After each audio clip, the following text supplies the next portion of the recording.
chance to make it 28-3. Arthur Blank loving it. Up by 25. Toss to White. He's in! What a comeback!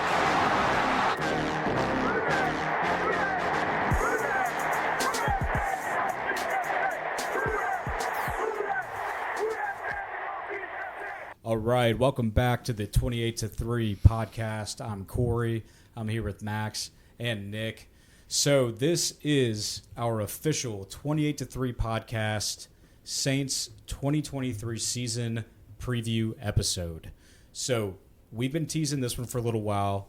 I think a lot at my own expense because Max and Nick and a few of you out there on the Twitters, shout out to our lovely guys in the UK at Procrastinatus MC Capital. Love to talk about me and Kaden Ellis Mountain. Well, you might just get a little bit of taste of that today. We're recording this on the Wednesday before the first game of the NFL season. So here's what we're going to do on this episode.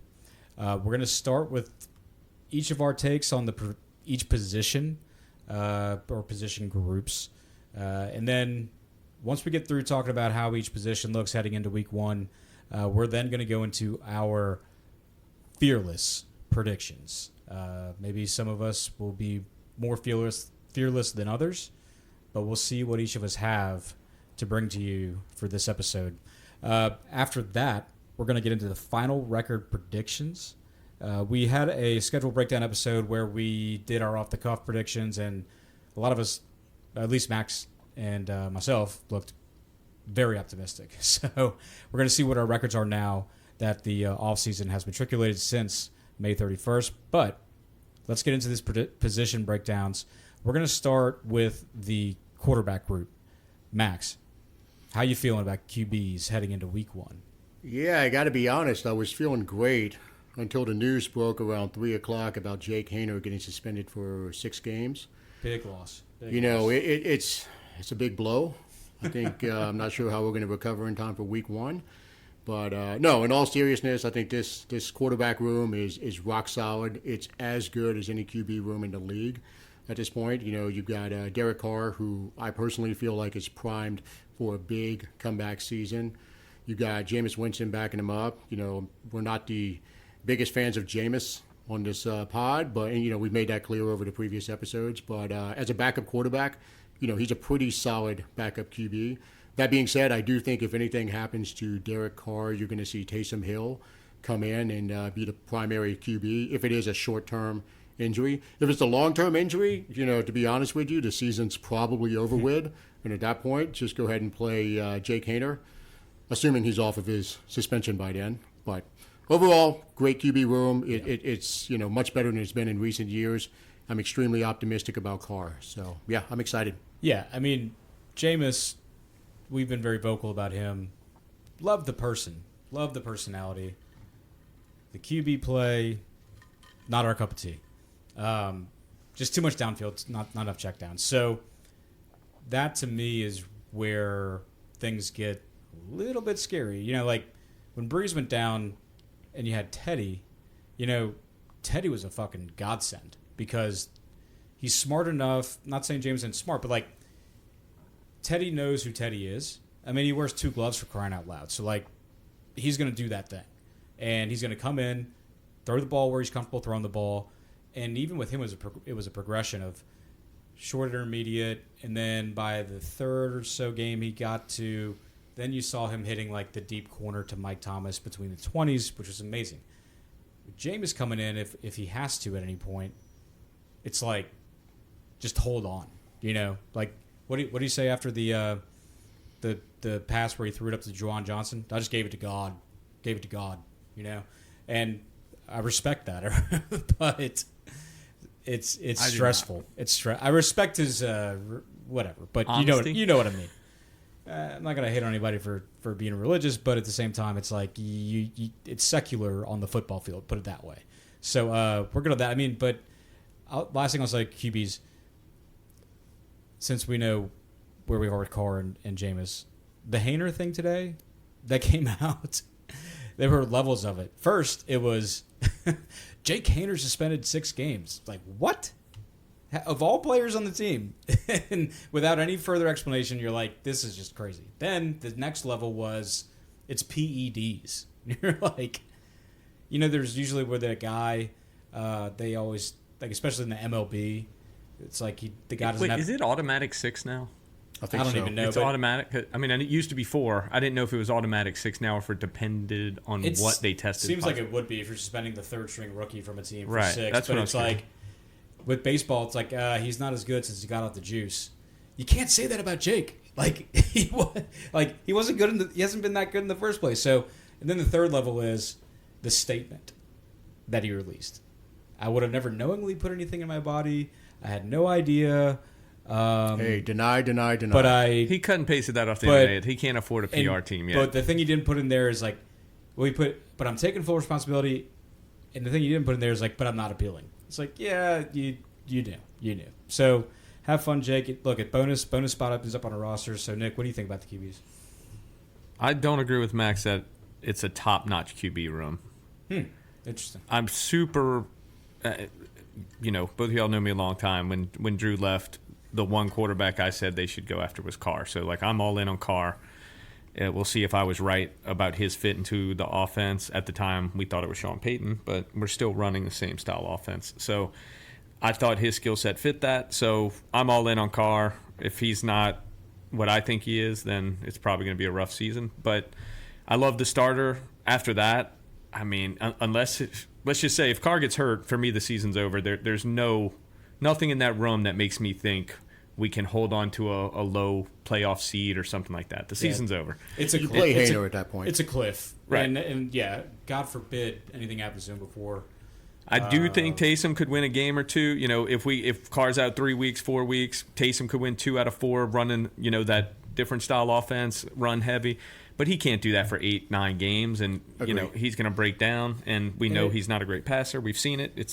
It also with Taysom, it entirely depends on the opponent. Like if you're playing an opponent with a high potential offense that's going to put up points, and you need to go catch up and put up points, like you're not catching you're up. leaning on your defense at that point, and he's going to slow the game down too because he's going to run it a lot. So he's going to slow the game down. That's what I mean. Like you're not getting in a shootout with Taysom Hill. And if you're playing a team that requires a shootout, if our defense is having a bad day, then it's lights out. Well, it comes down to the defense can have a bad day, and you're not getting into a shootout with Taysom as a QB. Exactly. All right, so there we are in QBs. The next, we'll call it group. We're going to move into the running back, wide receiver, and tight end. All right, Max, go. Yeah, so this is the skill position group breakdown. So running backs, obviously, I feel great about the room itself once Kamara gets back. I think Alvin's primed for a big year. I think he's only had 6 or 7 touchdowns in the last 2 seasons, and this is after having the 6 touchdowns in one game on Christmas Day in Sean Payton's last year. So I think Kamara's due for a bounce back season. We've seen a lot of evidence of him catching screen passes, being used in the passing game, which is the way he should be used. We've got a new hammer in the name of Jamal Williams, which is what we had with Mark Ingram when Kamara was most effective. So I'm encouraged by that. Kendre Miller as your number 3, you got to feel optimistic about that, just seeing how he played, especially in the second preseason game. That knee injury is kind of concerning. Yeah. But at the end of the day, he just turned 21, I want to say a couple of weeks ago. He's young. He doesn't have much mileage on him. He should have a long career going forward. The 4th running back, who I guess is technically the 3rd running back right now, Kirk Merritt, we really haven't seen much of him at all. Your guy. Love the aspect of him as a pass catcher, given that he's a former wide receiver. Hell, he's still listed as a wide receiver on the Saints official roster. So he's got good hands for a running back. He's got solid size. He's really fast, man. If you go back and look at his pro day workout numbers, they're impressive. With the 40-yard dash, the long jump, the vertical, everything. Like the kid is explosive. So I feel good about the running backs. Wide receiver, this group has done a complete 180 over the last couple of years. I think Chris Olave is primed to be our number 1. I think Michael Thomas he's a clear number 2 at this point. Shaheed, we didn't get to see him in the preseason. So I'm cautiously optimistic about what he's going to do this season. In a small sample size last year, he looked fantastic. So let's see what he can do over a full season with a whole offseason behind him. After that, you got A.T. Perry, Traquan Smith, Keith Kirkwood. Kirkwood, I've made it clear I'm not a fan. I think he's just a guy. And I would not be surprised when Kamara comes back if Kirkwood is the guy who ends up getting cut. It's probably him or Merritt, depending on what goes on in the first couple of weeks, but we'll see. Okay. Traquan, he's a great blocker. Doesn't do much in the receiving game on a consistent basis, but we got to make the best of it. He's here. He's a really good blocker, and he makes the occasional catch. A.T. Perry, love him, love the pick.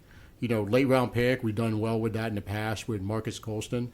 A.T. Perry's great size, good speed. Was fantastic in college. He was one of the guys I had in my annual tweet about who I want us to pick in the later rounds. He was on that list. So I've actually watched him a bunch, watching the ACC. I think he has a chance to be really good, but we'll see what happens with that. I think he's more of a we'll see what happens next year kind of guy. I don't think his impact's going to be seen much this year. Tight end, absolutely love the room. Juwan Johnson, I've come around on him. I think Juwan's going to have a monster year. Derek Carr loves the tight end. I think you're going to see Juwan really step up and have a big season. Jimmy Graham coming back, absolutely love it. Even if he is just, I guess, the focus in the red zone and that's it, that's going to be amazing because our red zone offense was pretty bad last year. To have someone like Jimmy Graham who's 6'6", 6'7", can win just about any jump ball is going to be amazing. And then having Foster Moreau, love the signing, Jesuit kid like all of us. We love having him there. He's been a productive player in his first couple of years in the NFL. Amazing number 2 or number 3 tight end. And then I guess we'll go ahead and lump Taysom Hill here, even though I guess technically he's a quarterback. He's switched. Yeah, for roster purposes. I do agree with Nick that if anything happens to Carr, Taysom's going to be the first man up. That being said, in a perfect world, Carr stays healthy and we get to utilize Taysom like we did in the first couple of games last year. If you guys remember, there was a point he was averaging like 8 yards a carry, and he had around 200 yards rushing. I mean, he is an absolute weapon. And I think with the introduction of these other weapons in the offense, and people getting more seasoning, Taysom could be a real headache to deal with if you're an opposing defensive coordinator.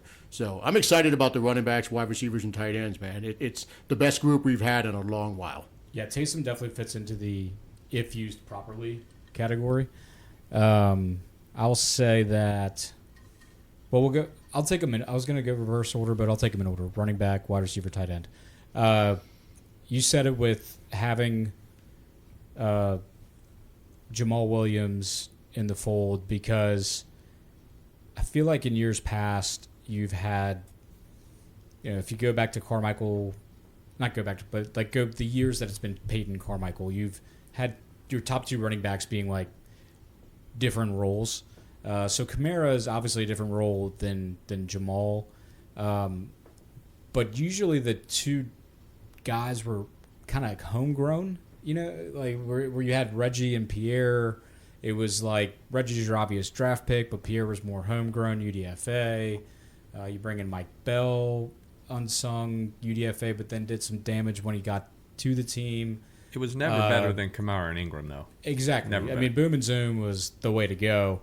But even, there you had 2 draft picks. I like the fact that we brought in a proven commodity free agent running back in Jamal Williams. And obviously, yes, we knew what was coming down the pipe with the suspension in Alvin, but it's kind of like what we talked about before. Like, whether it's DA calling the personnel shots or Mickey Loomis helping him out, I mean, you got to figure there's influence from DA, and he's not fucking around this year. He's saying if I'm coaching for my job, then I'm bringing in as much athletic ability as I can. So he brings in a guy like Jamal Williams, led the league in touchdowns. So he's your guy for the first 3 weeks. I love that. Besides that, yeah, it's kind of a question mark. I mean, question mark on Kendre's health. If Jamal's the hammer, then Kendre's the mallet if he's healthy.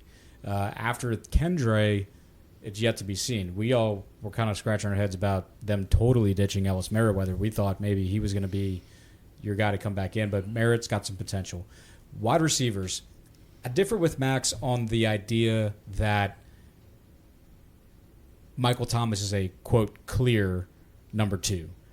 I still think Michael Thomas, I'm not calling him our bona fide wide receiver 1, especially given what Olave did last year, the talent that he's shown, the progress he made in camp, and what we expect out of him this year. But I really do think it's closer to a 1 and 1A than a 1 and 2. I'm not saying that record breaker Michael Thomas is going to be here this year, but I've got more on him later. After that, though, you have to like what we have. Again, it's similar to the homegrown situation we've had before, but Rashid Shaheed showed himself out last year. We know we have him with him. We've got, I'm not as down on Kirkwood as Max is. I think he's got potential, but again, he's got to prove a lot more. Agree with Max on A.T. Perry, but overall, I mean, top to bottom, just how hard the cuts were this year with wide receiver. I feel like in years past, it's been harder to make the cuts. Even it hasn't been as hard to make the cuts. It's been easy to just say, yeah, these are your top 5, and maybe we'll throw in a 6th. Agree with you on tight end. I do think, I'm a believer in Jimmy, and we know what we have in Juwan. I'll say this, Juwan is not going to be Darren Waller. He's not going to be a 75, 80 catch guy. He's going to have a good year. Don't get me wrong. He's going to cook. But, 75, 80 catches out of a tight end position, when you have Thomas, Olave, and AK, I mean, Juwan's going to do really good things for this offense, but he's not going to be a Darren Waller just because Carr likes tight ends. There's too much to spread around, but Juwan's going to be great. Foster's great depth. Jimmy is just the ultimate red zone threat. I don't know if you try to double him. I don't know what you do, because then you've got Thomas, you've got AK, you got Taysom running power. So I think we're set there, and I like what we have. What you got, Nick? I don't think you can say that about Juwan yet. The reason I say that is he should get a lot of great matchups this year. He should, but 75 to 80 is a ton of receptions for tight end. It's a lot. Something in the 70s is possible if they give him the snaps. The question is, how much do they rotate this with? I don't think Jimmy's a factor at all, just FYI. I think he's there for red zone. That's still a factor. If you're it is, but red it's zone, not. You're a factor. It's going to be a niche, and it should be a niche type role. I think he's there probably for some leadership. He really wanted to be here. He's excited to be here. Young tight ends, they've got an athletic freak like he was that he can help mentor. I think he's there to support and to cause trouble in the red zone. Trying to guard, 6'5" plus Johnson, Graham, and then Thomas in a red zone situation is a matchup nightmare for any defense. You just don't have 3 players who can guard players who can box you out like those 3 guys can. So I think he's going to do a lot of things that help the team, but he's not a factor as far as, making a huge impact from game to game. You're going to have a game where he'll catch 2 touchdowns. You might not see him for 3 weeks. Yeah, he's not going to do anything between the 20s. So, from that standpoint, Juwan, I think from a statistical standpoint, I don't think he earned the money we gave him. To be fair, his skill set in this offense with this quarterback is going to depend on how much we run through him. The numbers could be whatever Carmichael wants him to be, in my opinion, because if he wants to give him 100 targets this year, those stats are going to look crazy. I can tell you, and he's going to the Pro Bowl in the NFC. If he doesn't, and he wants to focus more on the other skill positions that we have, perfectly fine. It's just going to depend where he finds Carr's biggest comfort level is. Is Carr going to focus on AK and using him more in the passing game, or is he going to go away he's gone his whole career and look for the tight end as that safety blanket instead and load up extra catches for Juwan? So I think we have to see how Carr feels about it a little bit. I'll say this real quick. I don't want to see him crutch on Juwan. Breeze tended to just hone in only on Jimmy, or like Hainer did with Lucas Kroll in the last preseason game. He's not going to. There's too many weapons for him. So that's to the do only that. thing. As long as it's like you said, Nick, if it's balanced, I'm down with it. But if, you know, there's always that season, from season to season. There's like the Lance Moore year with Breeze. Every time on third down, Lance Moore got the ball. It was like every time. And he's like, he just knew it. They had that feel. I feel like that's what Juwan could be on third. And then, but it could also be Thomas, because he's unguardable on any 5 to 8 yard route. Who can there's gonna out-muscle be him to a spot? A lot there for Mike, with the focus having to be on Olave, Juwan, AK when he comes back. But anyway, I feel so. I say his potential from a stat standpoint is there is no ceiling for Juwan, in my opinion. I don't think that makes him one of the best tight ends in the league, but I think his role could be limitless. It could be a 45 catch year, it could be an 80 catch year. It just depends on what we do. Agreed. Both of those are possible, is what I'm saying. Yeah.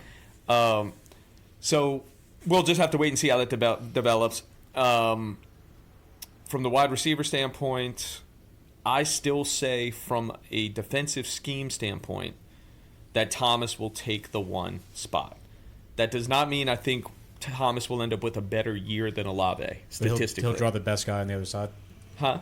You mean he'll draw the best defender? Yeah. Or the most attention. They'll drop someone Bracket him. Exactly. There'll be that linebacker sliding over into his slant routes. There'll be all this different combinations, but the focus will be there, in my opinion, at least initially. Now, if Olave comes out and has, 4 or 5, massive games, letting them, focus on Thomas and him running wild, it'll change. So right? let me just ask you this question, though. So are you saying that the NFL defensive coordinators know more than the fans who are ignoring Mike Thomas and looking at Olave? Yeah. Now, the other factor is obviously he has to be on the field. So we'll see. If he's on the field, we all know he's not the same player. That's a certainty. If anyone's expecting anywhere close to those numbers, it's not the case. He's still unguardable for what he does. He's unguardable in certain plays. Correct. Yeah. But, if you need a play, he can almost tell you what he's doing, and you still are going to have a difficult time stopping it if the ball is where it should be.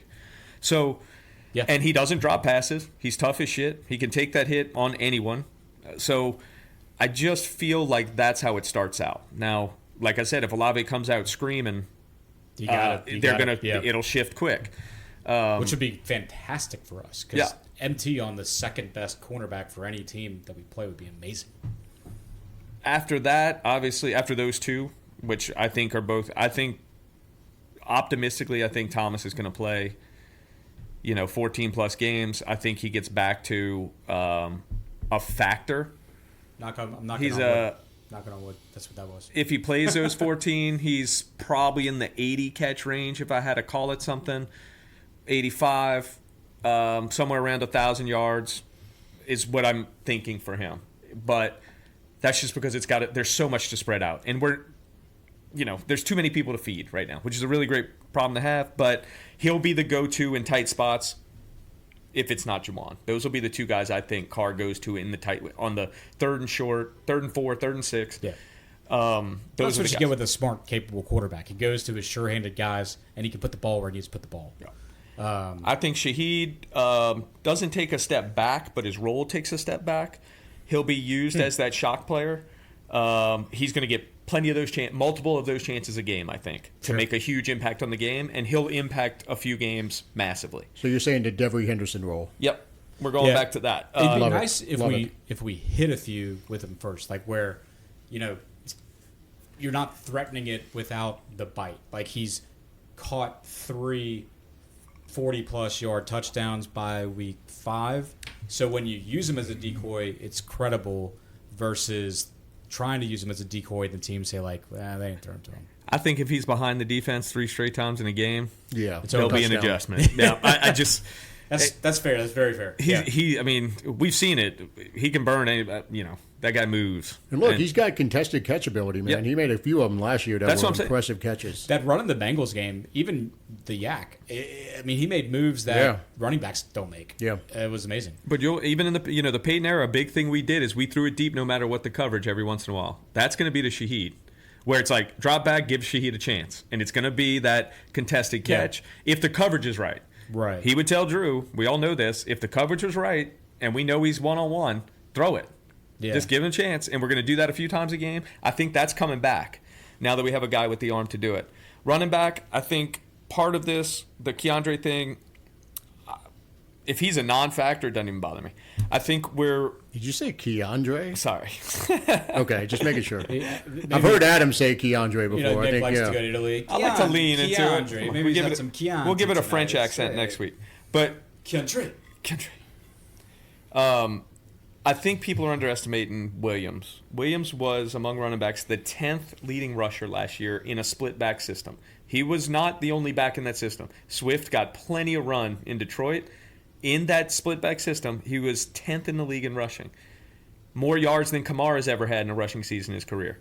17 touchdowns. I think Kamara's best is 16 rushing touchdowns.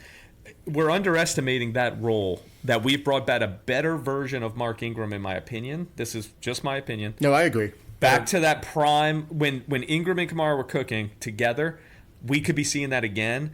And Yeah. we don't need anything after that if they're both healthy and going after the third game. Yeah, that's a good point. I agree with that. Yeah, and I think to that point, better than Ingram, it's just different. It's like he's a more modern running back than Ingram. I mean, Ingram still came from that day of the ground and pound where running backs were built like a Tonka truck, like he was. And Well, Jamal, Ingram was a prototypical 1988 that's running what, back. that's what I'm saying. Yeah. So, like, when you bring in a guy like Jamal, like, he's different. I He mean, can catch, he he can can- yeah. do a lot more. So, So I'm loving that. I mean, this what I call the skill category, since you put them all in one. This Yeah, but- might be the best, if you're counting that as a grouping, as skill, it might be the best grouping on the team. I said it before. It is. I in agree. One of our I agree. earlier episodes, like, we don't have enough spots on the field. Even if you're running only 5 offensive linemen in an empty set, Yeah. we don't have enough positions on the field to put guys that would be starters on other teams. Think about this on third down, It's, real it's quick. an embarrassment of riches. If you're going to roll out Thomas, Olave, Shaheed, Jawan, Okay, and Kamara, it's 5. Taysom's not on the field, Jamal Williams not on the field. Exactly. Yeah, it's crazy to You really have think of it that way. starters, that bona fide starters on other teams, sitting on the sideline Difference out of, maker. out of Yeah. necessity. Right. It's. I just again like No, it's on paper, it's fantastic. Yeah, we jinxed there. You know, stay healthy on paper, all that good stuff. All right, so You got anything else on the skill positions? No, like I said, I think it's the strongest grouping. If we put that as a grouping, as calling his skill, I think it's probably the best group we have on the team. Now, we've talked about O-line in other episodes. We've even compared this current O-line to the Super Bowl O-line. That was a few episodes ago. How you feeling now, Max? I'm not saying you should be feeling any different. You could be feeling the same. But what do you think about the O-line? You know, I'll say this. The starters, I feel pretty good about. I get worried if somebody gets hurt and we got to go to the second string. Trevor Penning, you know, it all starts with him. This team on offense is going to go as far as the offensive line takes them. You know, it is imperative that Penning plays all 17 games and has a good season. You know, if he does that and he lives up to his immense potential, we're going to be in a good spot. The left guard spot, you got Andrus Peat and James Hurst apparently slugging it out, given that they're the co-starters on the Saints official depth chart that got released the other day. I think I'd like to see Hurst go ahead and assume that role, given that Pete is going to be gone next season. You know, with the contract restructuring, he's not going to be back. So I'd like to see Hurst go ahead and claim that role. Center, Eric McCoy. We've gone over this before. Eric McCoy, he's on his way to being one of the best centers, if not the best center in Saints history. Just the way he's going. I think he's only 26 years old right now. You know, he's already had a really good career. The sky's the limit with him. He's only getting better. Right guard, Cesar Ruiz, looking better last year. You know, hopefully he can build on that and get even better this season. Right tackle, Ramczyk. You know, Ramczyk was on, and Nick and I have talked about this numerous times offline, he was on a Hall of Fame trajectory until the injuries kind of kicked in. You know, so let's see, he's had, I think, 2 injury-marred seasons in a row. Not injury-marred, but injury-affected. Slowed him down, yeah. Slowed him down, you know, and his pace is not what it was. You know, he was all-pro. And, you know, the last 2 seasons, he hasn't been an all-pro, and that I guess, put a monkey wrench in his whole Hall of Fame case. And I want to say he's 29 right now. So he's getting up there in age. Yeah. You know, he was one of the older guys when we drafted him. I want to say he was 24 when we picked him. I think we drafted him 23 and he turned 24. Yeah, he turned 24 Quick. in time for the season. Yep. So, you know, that's always that hurts your case for the Hall of Fame. You know, you got to be pretty much lights out from day one. But he's still a really good player. Hopefully injuries are behind him and he can show out like he did for the first couple of years of his career. As far as backups, I love the Nick Saldiveri guy. You know, he when we picked him, none of us knew who the fuck he was. But watching him in the preseason and just reading what we've read about him, you know, he's got potential. He plays tackle. He plays guard. He might even play center. You know, we shouldn't need him there, given that we have McCoy. Well, I think that's why they kept Garcia. Well, Garcia is a true center. That's and right. he's been playing. I want to say he's 30, 31, so he's been in the league for a while. So it's good to go ahead and have him. You know, so if anything happens to McCoy, we know we can plug him in. Yeah. We'll be solid. You know, last year I want to say Throckmorton was pretty much the primary backup at center, guard, and tackle. So now we've got a little more flexibility if anything happens to the starters. Landon Young, I know from talking to reporters who cover the team, there's high hopes for Landon Young at the tackle position. So right now he's the primary backup at left tackle and right tackle. So if anything happens to either of those guys, he's going to be the one that has to step in and step up. So let me go ahead and say this. This position group, to me, is the pivotal position group for the team. Mm-hmm. You know, if they flounder and have injuries and just bad performances, the offense is fucked.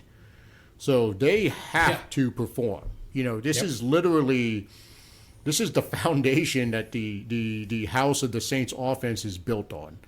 If Penning sucks and Ruiz regresses and let's just say McCoy gets hurt, there's going to be issues. You know, you're looking at the whole offense can unravel. So they really need to stay healthy and they need to perform. It's the biggest swing position on any position group on the roster. So fingers crossed, hopefully they can stay healthy and perform up to their potential. Because look at it, you got Penning was a first-round pick. You got Andrews Pete was a first-round pick. James Hurst was a higher pick. Eric McCoy was a second-round pick. Cesar Ruiz was a first-round pick. Since they have a lot invested. Right tackle, Ramczyk was a first-round pick. These guys should be fucking great. They just need to stay healthy, and they need to perform up to where they were drafted. So, fingers crossed. To be fair, all of them have played at that level at some point other than Penning. It's getting them all doing it at the same time, and injury issues obviously are a big part of it. Well, it's safe to say we've learned from the other side of the trenches that the number of your draft pick does not necessarily equate to success. Hashtag 2 firsts. But I would have said Stephon Anthony, but yeah. And that too. I'll say this. There's like you said, it's the foundation of what we're trying to do this year. If we want this team to be special, this group, I'm not going to say this group has to be special, but this group can't fuck it up. You know, they got to be good, man. They got to be good, but they just can't be the ones that ruin the party when the parents are gone. You know, it's like we got the house to ourselves. Everybody else here is cool. Just don't do anything stupid that's going to make somebody call the cops. You know, and I'll say this: no other position group stresses me out more than this position group. 1 through 5 starters. I will say I'm not on your shelf if you're still there with the fact that they're comparable to the Super Bowl O-line. That's brilliant performance, maybe potential. They are. We've already had that discussion. I said potential. I didn't say they and we were. had this. We said the skill level. I think the skill level and the potential. I need to see them play together. And I'll say this: when you were listing them off, it reminded me of like that. This O-line to me, when I look at from center to the right, I love it. But to me, this is like a Harvey Dent offensive line because you got a normal face on the right side, but on the left side, you don't know what the fuck's going on yet. We might find out. That might be good. But with Penning, we just don't have a consistent sample size of the dude, like being a dude for multiple consecutive games. And then we don't even know who the starter is at left guard. They're listing 2 people as starter on the depth chart. So to me, it's a Harvey Dent offensive line. But timeout. It's as much shit as we give Andrews Pete is an effective starter at guard. It's just that when you look at it from the lens of being, I think, the 15th or 16th pick in the draft, whatever it was, and then getting that massive second contract that he got, that right there has just tainted the image of Andrus Peat to all of us. The reality is, when he plays, he's a rock solid starting guard. Not every game. Let's Not think about it every this game. way. When he leaves, He's better than does some. he get paid? Well, I Yeah. mean, Marcus He's Davenport getting paid. got He's getting paid. Marcus Davenport got paid. He by got the a Vikings. one-year So, deal. like, that's not a. He might get a 1 year deal. My thing is, No, he'll get a 3 or 4 year deal. Yeah.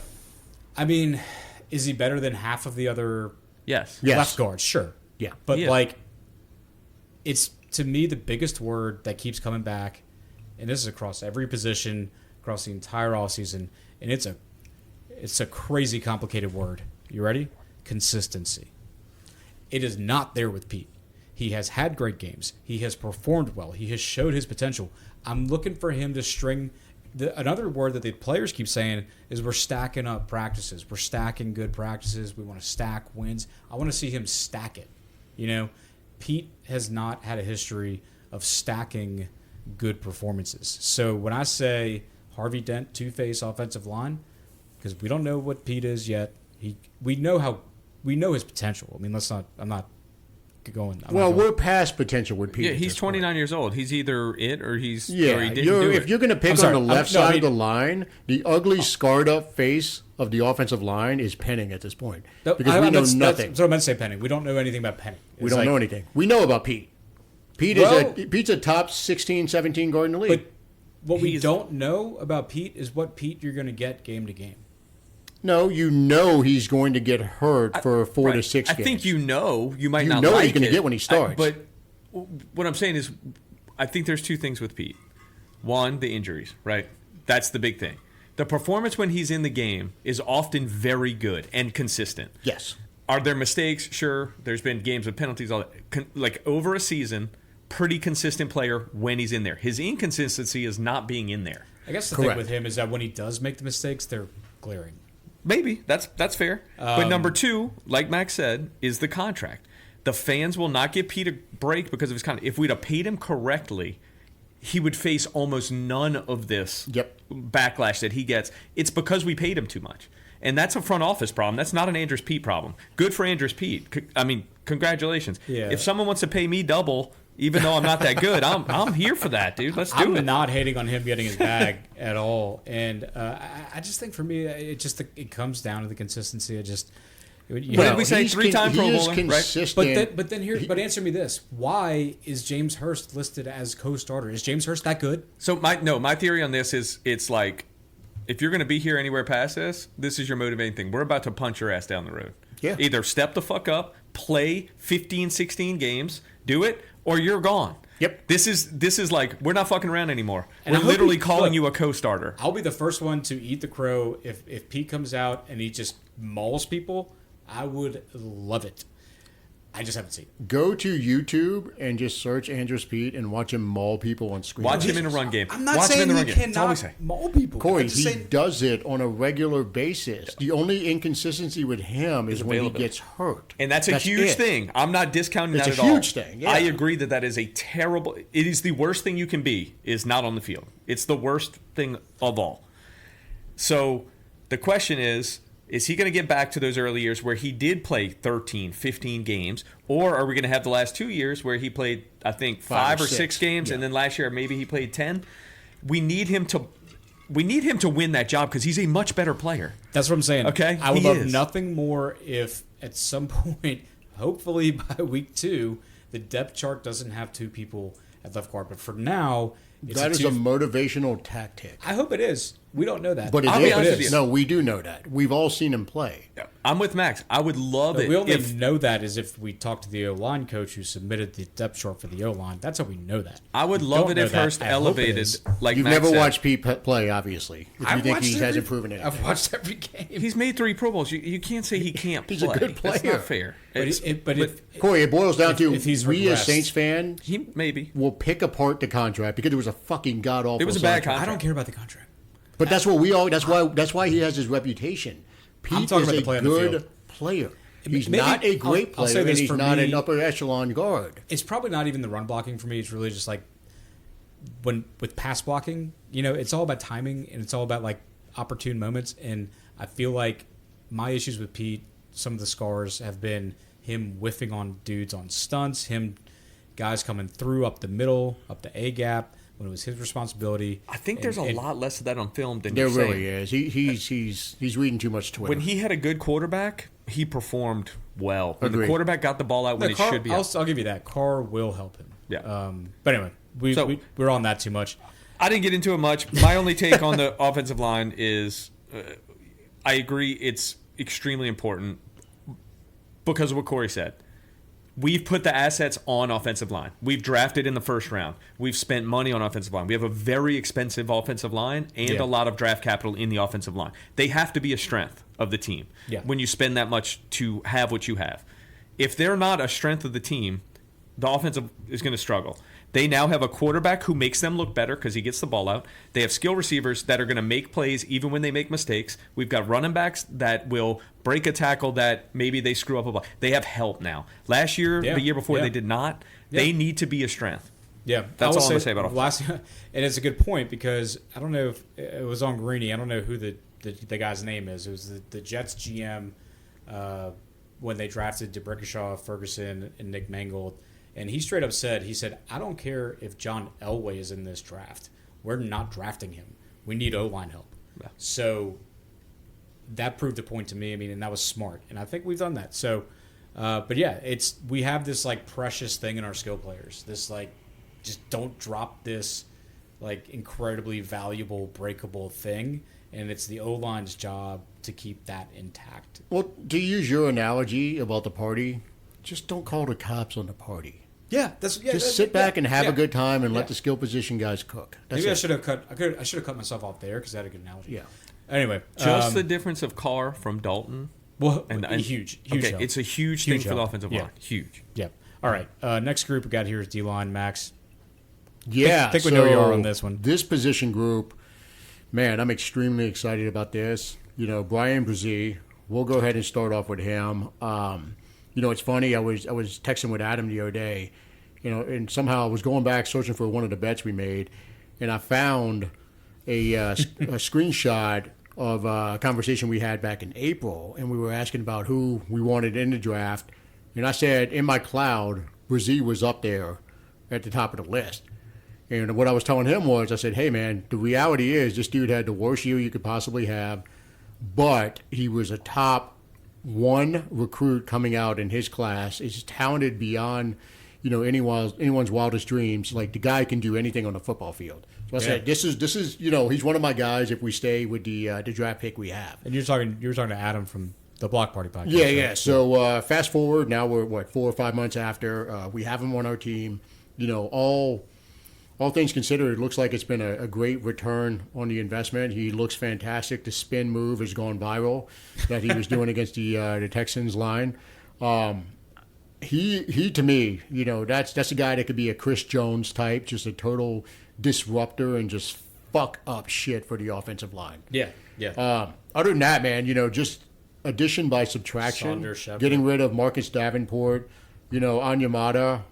Those guys have been basically stealing paychecks the last couple of years, getting these guys off of the team. Peyton Turner, it's on him at this point. What are we in, year 3? He needs to step up and really show us that he's going to be something in this league. He performed pretty well in the preseason, so hopefully that continues into the regular season.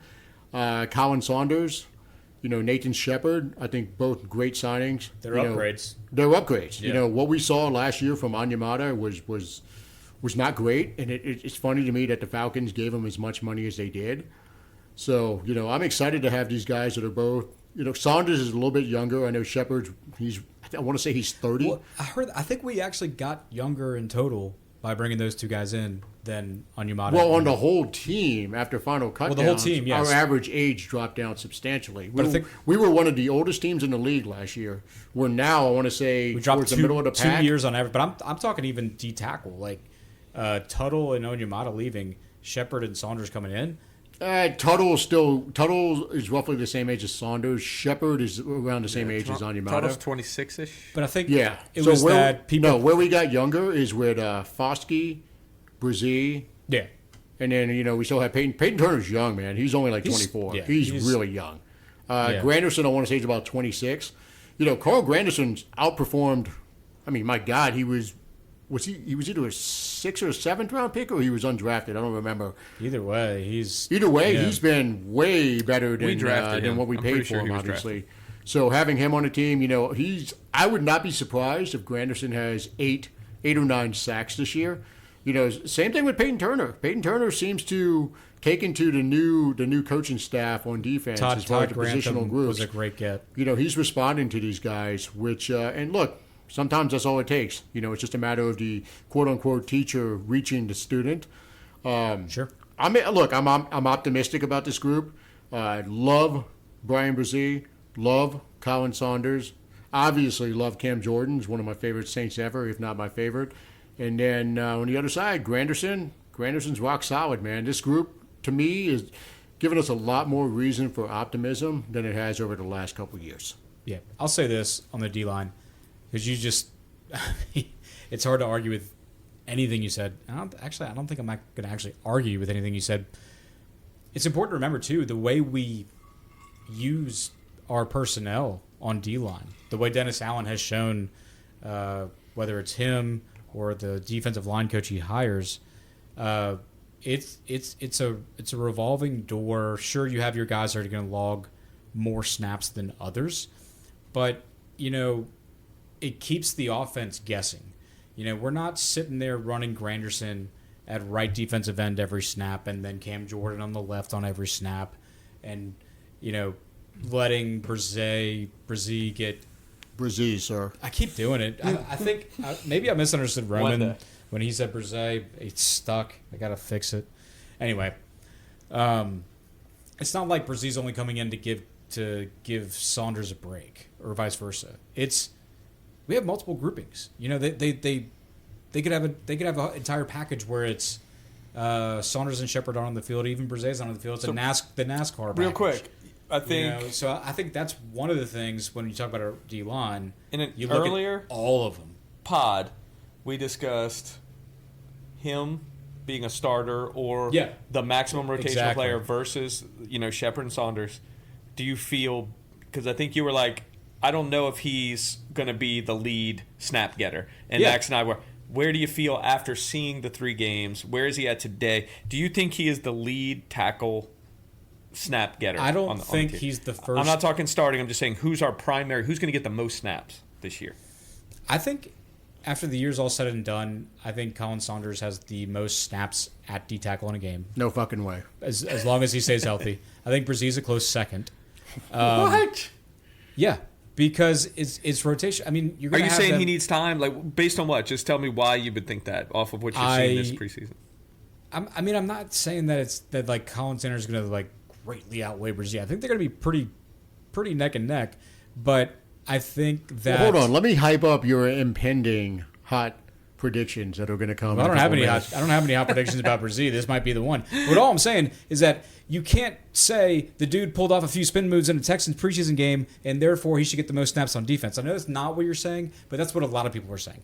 I'm And saying he's the best player. I'm saying he's the best player too. he has absolutely the best potential. You're right about him being potentially Come on. Jones. I'm not saying potential, and you let me know if you're backing me up on this. I'm going to tell you right now, Brian Brzee is the best defensive lineman on this team. That's what I'm saying. If the guy, I hope that.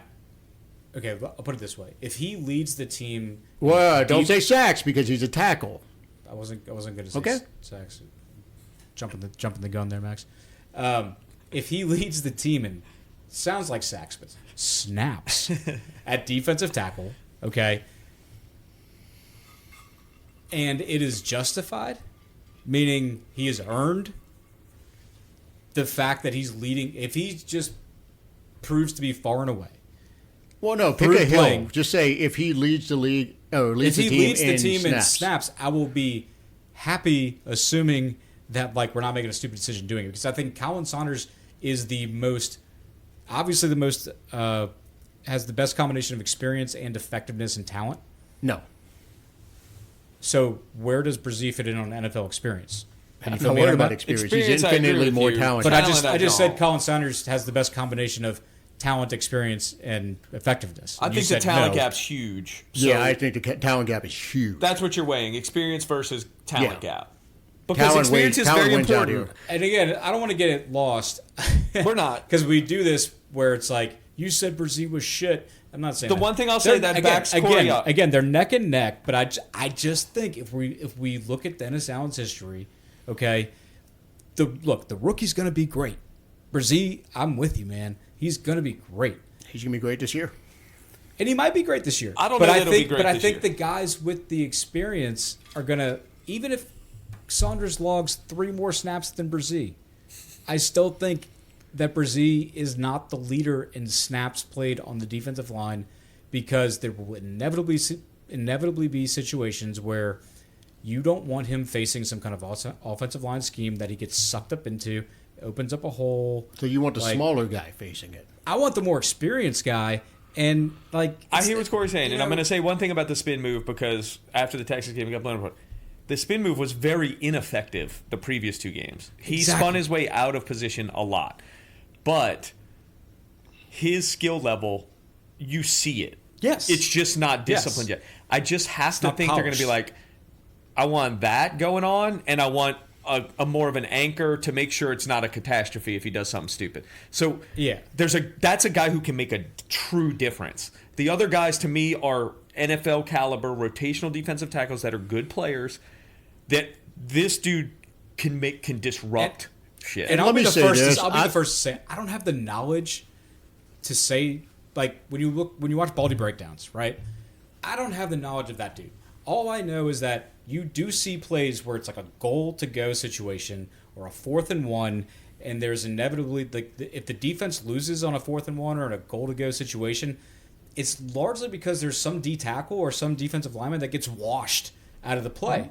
And if I'm not saying we're not going to be throwing every D tackle we got in there in that situation, but who's more likely to get washed versus the guy to know what the offensive line is up to, knows the tricks, and stays where they need to stay? It's the guy with NFL experience that's going to stay where he needs to stay, not the rookie. That's, I agree with that, but there's a guy who can make a mistake and still Make win. up for it, yeah. And he's the only one. in certain situations. True, but I just think you're going to want that on the field the most of your options. Is what I'm Agreed. saying. That's what I'm saying. That's all. That And makes, let me say this: I'm not basing any That makes opinion sense. on Brazil based off of a fucking spin move that goes viral. I brought that up in that's good to hear. jest.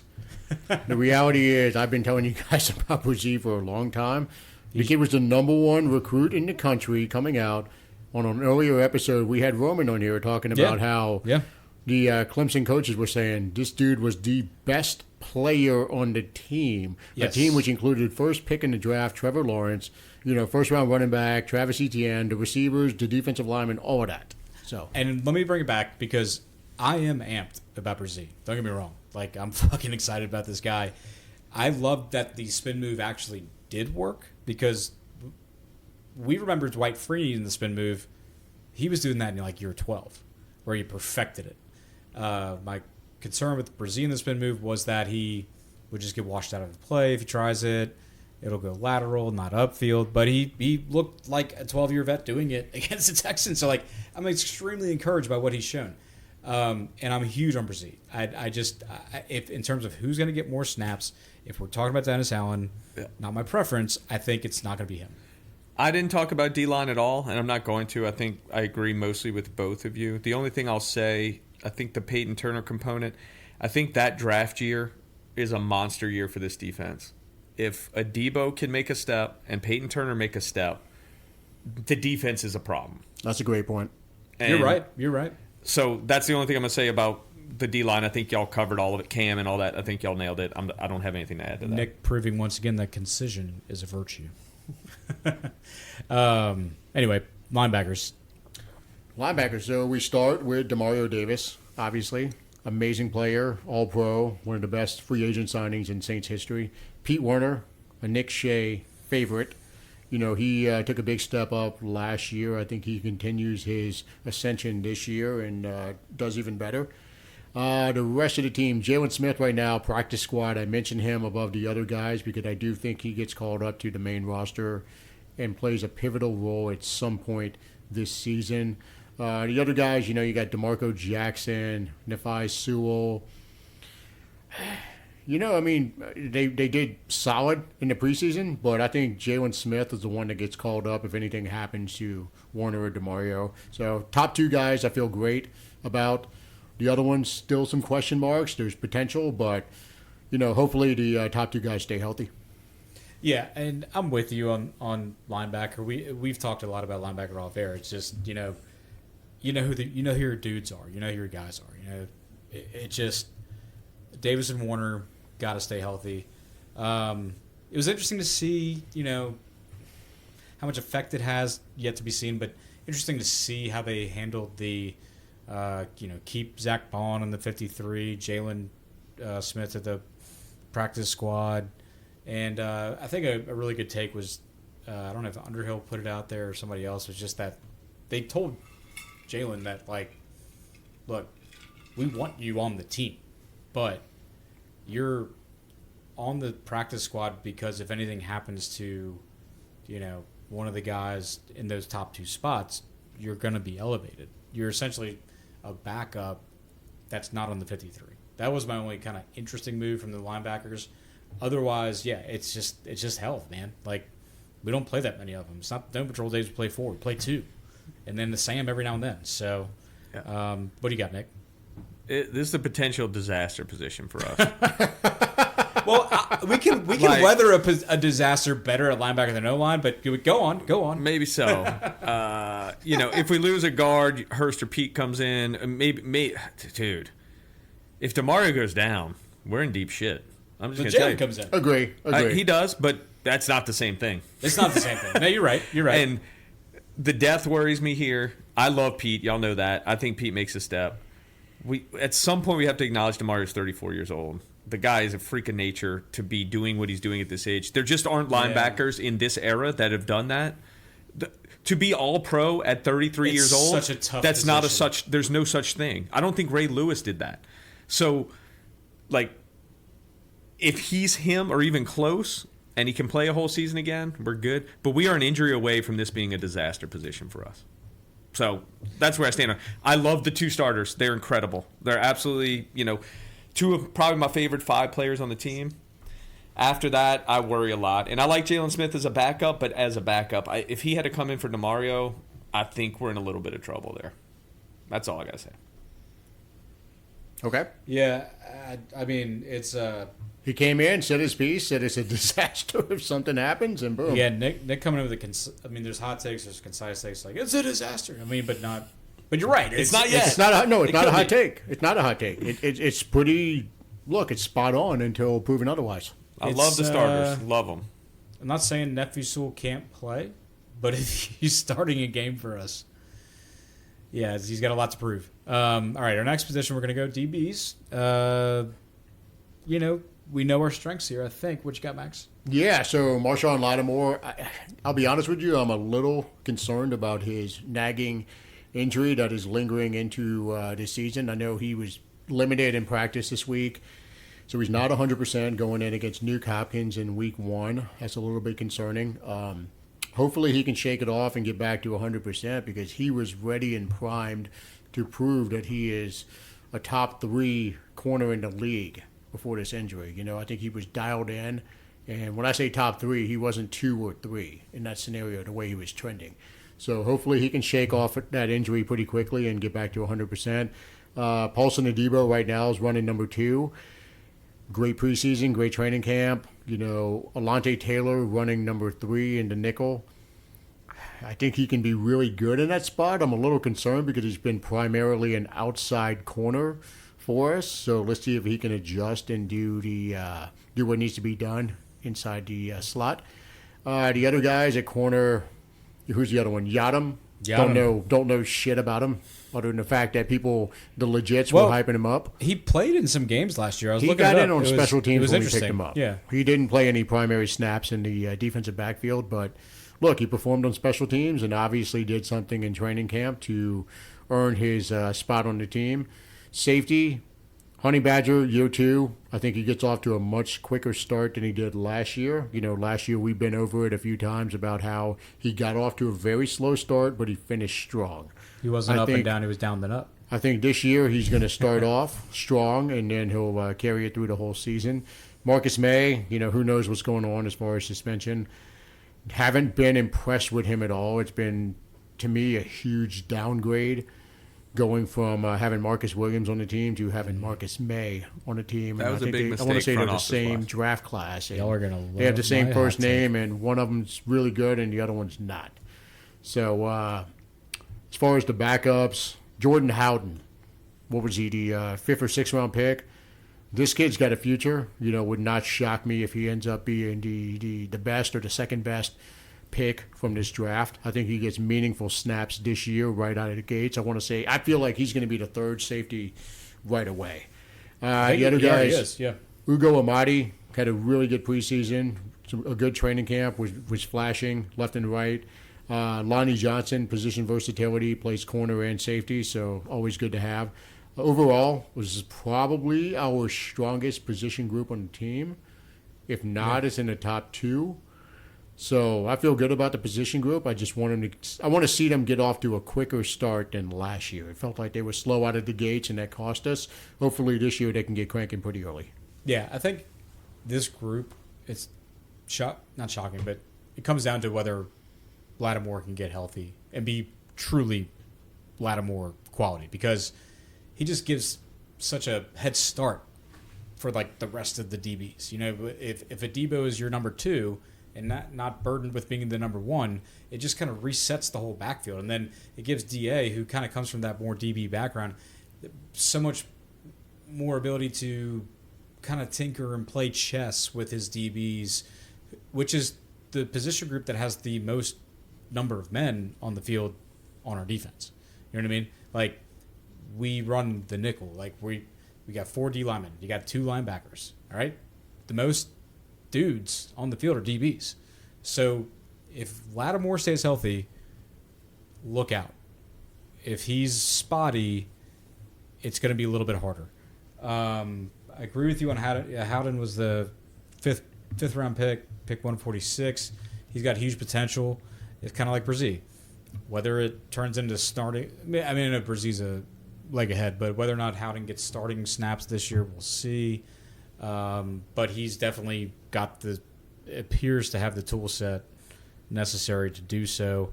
Honey Badger's going to be Honey Badger. He had 91 tackles last year. Some reasons for that. I'm not as down on Marcus May as y'all are. I'll get into that later. So, Nick, okay, so we still have our fearless predictions. So, Nick, what you got? I think it's pretty evident the way I feel about Lattimore.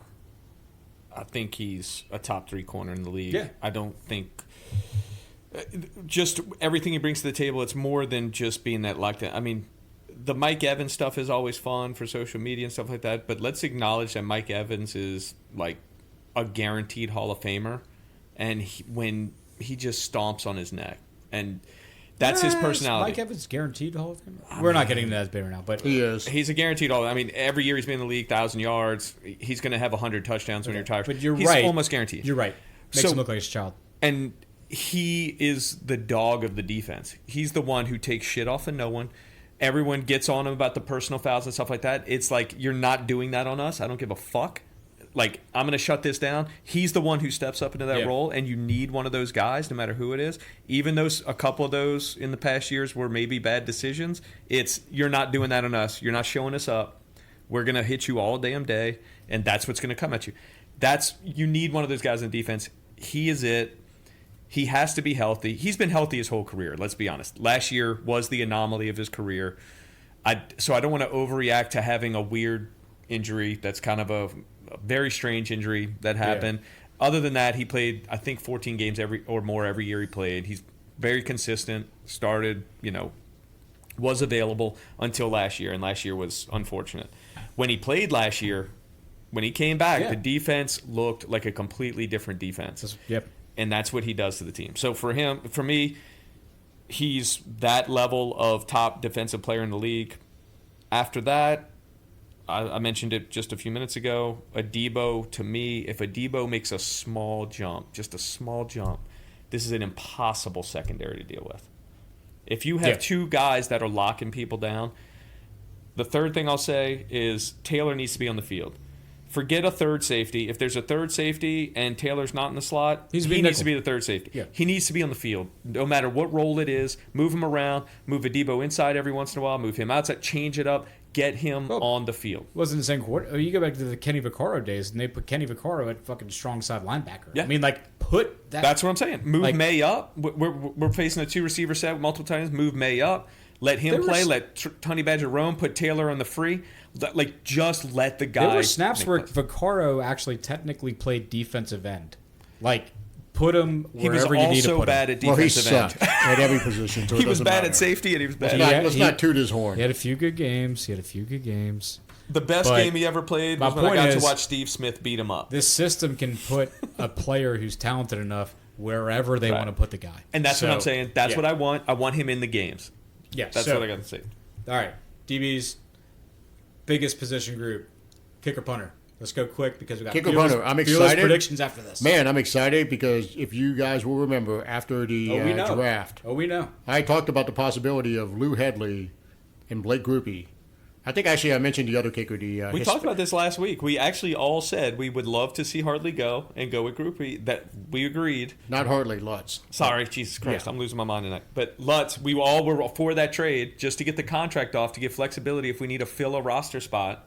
We all were in agreement. Yeah, you know what? In lieu of going around the room, let's just get it out of the way. We're all happy that Lutz got traded. We saved the salary cap room. All things being equal, Grupe and Lutz looked the same in the preseason. We got the cheaper guy. Hedley, Gillikin, honestly, they were both kind of bad in the preseason, but from what the Saints special teams coordinator was saying about the different styles of kicks that Hedley brings to the table. His net, the net average. The net, yeah. He can throw the ball into the roof of the Superdome, and it's still the same net as Gillikin, who hits line drives. Exactly. So Hedley's story is cool as fuck. The guy is a fucking unit. As a 30-year-old rookie punter, I'm all for it. I will tell our listeners to do this fun little exercise. Go to the NewOrleansSaints.com website, and they have a new little thing, the faces of the 53-man roster. And if you think of the alphabetical order, that's what it's in. You go from, like, Granderson to Grupe. And then after Grupe, it's Hainer, and then you get to Hedley. It's like there's no bigger contrast. You see Hedley, and he's just... Well, the funniest thing ever, I forgot what account it was on Twitter, but somebody tweeted that there was a picture side-by-side of Will Lutz, Lou Hedley, and they were like, Lou Hedley looks like Will Lutz if he got into drugs. And it's that was I've seen in a while. That was good. It was like almost photoshopped to look like that, but it wasn't. All right, so now we have given you all you wanted to know about position breakdowns for this year. We're moving into Fieldless predictions. So each of us will give 3. And we'll be hit it and quit it on it. And, I think it's only right that we save you for last to see if you're going to die on Kaden Ellis Mountain again. Well, Kaden Ellis plays for the Falcons. You go ahead and let your fearless predictions / hot takes, let them marinate for a few minutes. And then the other two of us will go ahead and go. Oh, you let them marinate, and we're going to get to you in a few minutes. You don't think they've been marinating, and I brought them in like a big-ass Tupperware and Ziploc bags all the way over here? Let them gestate for a little bit longer. They've been gestating. And we're going to start off with Nick. Nick, what you got? I don't know how outlandish they are, but... They don't need to be outlandish. That's for Corey. Don't worry. I wanted them to be... I'll make up for it. I wanted them to be plausible, but also a little bit out there, maybe. And maybe these aren't, but... I'm going to start with Carr because I think the whole team, it all hinges on his performance with us, how well we do this year. So I'm going to say he completes 70% of his passes this year, makes the Pro Bowl, and leads the league in completion percentage. If he completes 70, he will lead the league. But he could. He could. So that's high. That's if number these one. are slightly bold, 2? that's what I'm going with. I think I'm betting on him. Y'all all know I went on the... on his bandwagon. I think you did it 2 years ago. During an episode. You went. Yeah. Number 2, I mentioned this earlier. I'm saying Mike Thomas plays 14 games and has 80 catches. How many yards? 1,000. Okay.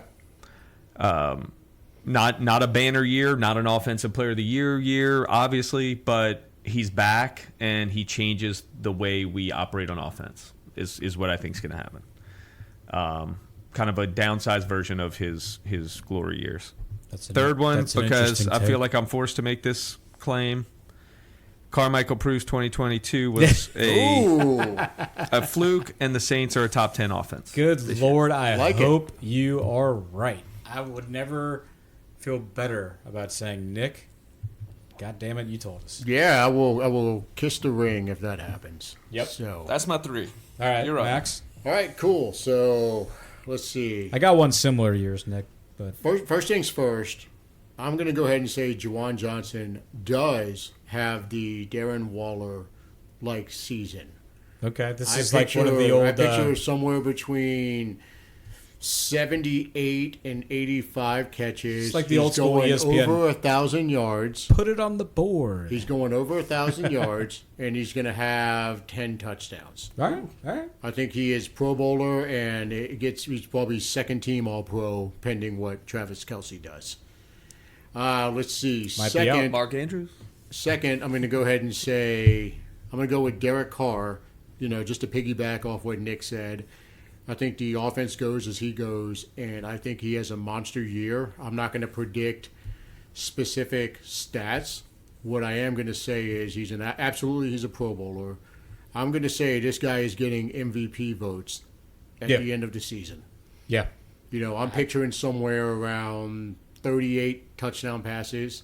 That's a lot. I'm going big. I'm going big. I like it. Look, this is supposed to be bold. If Carr's got 38 touchdown passes, he better be getting MVP votes. Exactly. So I'm going big with that. Okay. I love it. And then number 3, I've gone back and forth. I might give you a number 3 here. Number 1 is Kamara bounces back big time, has 12 touchdowns. Overall, not just rushing, receiving. Kamara bounces back, even with the 3-game suspension. Yeah, he's going to have 12-plus touchdowns. And I think my guy, Cam Jordan, he is going to hit career high in sacks. Woo! Come on now, Cam. 16 sacks. I'm gonna say he gets 15 sacks. Okay. So you're I'm gonna say- going 15 and a hold on. half. Wait, 15 and a half is his record, right? Is that correct? Or am I wrong? No, I think he's 8 away from the Saints record. Well, no. I'm saying, are you saying his personal individual season record? His personal individual season. He's What's gonna that get number the right 15, now? or Is it's he only 15 and a like- half? I what thought is it was it? 15 and a half. Low teens, but put it this way. I mean, you two old guys over here. There's a lot of guys your age that love to play golf on the weekends, and can I? They're a little bit older than y'all, not much, and they say, "I shoot my age in golf." So Cam is trying to shoot his his career years of high is experience. 15 and a half. Okay, 15 and a half. Fuck it. We're going to go and say he He gets sets 16. it. You're going 16. I'm going All right. 16. I feel like the offense is going to perform so well A lot of chances under to rush Derek Carr that the defense is going to be in attack mode late in the season and is going to be able to get pressure. I want to piggyback that real quick because there's another component to that where if he is, the quarterbacks we're facing and the offenses we're facing could present a lot of chances. Exactly. A lot of young guys, rookies, and all of that. So- Inexperience, tons of it. I'm not trying to argue with either of y'all. I would love to see all of these things happen. So you're saying, I think it's a good benchmark for him. He's what, year 13? That was very 16 would be crazy. But widely publicized. I think the benchmark for Cam, can you have as many sacks as you have years of experience? It's a good little benchmark. Yes. All right, so I don't really have anything. Ha! Bullshit. What you Okay, got? all right, okay. Oh, Jesus. All right, so we'll lead off with what might be the hottest out of my takes because We'll save y'all- the hottest for last. Come And- on. You want me to? Okay, because all right. Do it how you want to do it. Do your thing. Go. What you Okay, got? the third hottest. You mentioned Mike Thomas having 80 catches. Uh-oh. I'm putting him back in the 100 club. Whoa. God. And I think, and I'll be quick on my So explanation. do you prefer Nick Wright or Skip Bayless? Those dudes suck, man. Like It's Nick Bayless. Those Right. dudes, So like I said, are you Nick no, Bayless? We're neither. I swear to God, those guys can eat All right, go ahead. Tell things us what it is. I Keep can't going, even keep going. say What on you an got? explicit 100 podcast. catches for what? 100 for what? Look, it's just the catch. The take is the catch number. Okay. Okay, because So 100 I'm not- for 800? I still think the That'd be fine. I'd be fine with that, actually. It could be, but I still think the yardage leader is Olave. But I think Mike Thomas goes back to that 100-catch club. And if you look at it, it's not about Mike Thomas. It's a lot about Derek Carr. The past 3 seasons, so before this, Carr has had a 100-catch receiver. 2019, the 4th season back, he's had a 90-catch receiver. And even when he had Amari Cooper and Crabtree, they had 83 and 89 receptions respectively. Mm-hmm. We got better guys than those, and Carr is better now. So it ain't out of the realm. All right, let's get your for second 100. one. Okay, the second one is talking about Jimmy Graham. Shout out to Elise on the Discord for Block Party, but Jesus Jimmy Christ. Himmy Graham Calm down. will have 9 touchdowns. 9. We all love the number 9. That is more, to me, that's more feasible than your Michael Thomas. He's going to have. catch. He hung out with Drew in San Diego. It's his favorite guy. As a tribute to his favorite quarterback, Jimmy Graham will have 9 touchdowns this year. His lowest as a Saint, besides his rookie year, was 9. He had 8 touchdowns with Foles and Trubisky throwing the ball to him. Yeah, and look, honestly, you don't need to back this one up. I could see 9 happening. Okay, all right. So the one y'all are going to That's still fucking gnarly. hate is that I'm not down. Kaden Ellis, Defensive Player of the Year. In that. I'm not down on Marcus May. I'm not. I think he stays healthy this year. I don't know when his suspension is going to hit, but if you look historically at the same strong safety position, yes, Honey Badger had 91 tackles as free safety, but I think Marcus May finishes the year. I'm not going to say the leading tackler because we still have DeMario and Warner on the team, but Marcus May will finish in top 3 in tackles if he plays 16 or 17 games. If he does not, because of the suspension, he will finish top 3 in average tackles per game played. So let me say this. I got to be honest with you, I'm kind of disappointed. I mean, expected I a can't- lot better than Marcus May. I tried to go with him first, man. 'Cause It's y'all also seem to hate him. incorrect. I'm disappointed. I tried to go with him first. No, I mean, I'm a little disappointed. I We all feel talk let about down. him, but I mean, I walked out of the theater and I'm kind of like, why did I pay tickets for that movie? well, that's the true works of art. I'm not dogging him. you know. I just don't think he's that impactful of a player after the injury. I think that's a reach.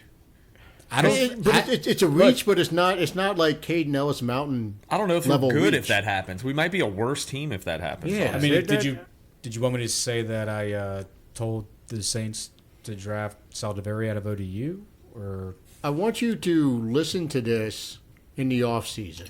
So 9-10 you months mean from in now. the season? I want you to listen to this After in the the off season and bring something better next year. Oh, You let me you- down. I'm disappointed in you. I'm sorry. I'm disappointed. look, All right, we got to get into these predictions. I mean- for the team. Corey, you let me I'll- down. You let me down. I'm sorry.